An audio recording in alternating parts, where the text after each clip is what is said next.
Hi guys, John here with Sandblastingmachines.com with another item off the shelf. Today I want to talk to you about the Clemco 4-inch pop-up valve with external sleeve. The Clemco pop-up valve is the valve that pressurizes the pot.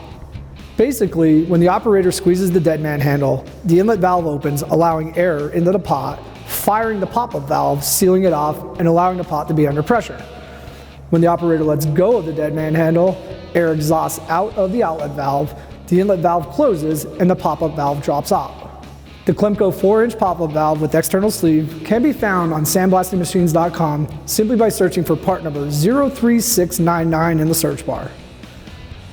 As always, I'm John, and thanks for watching.